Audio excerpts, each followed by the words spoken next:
అనగనగా ఒక ఊరు అనుకోకుండా ఒకనాడు కలిసారే పసివాళ్ళు స్నేహంగా.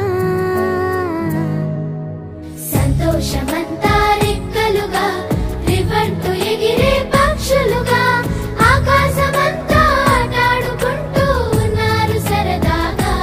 ఒకరేమో సీను ఒకరేమో చున్ను కలిసారే ప్రాణంగా కురిసారే వర్షంగా.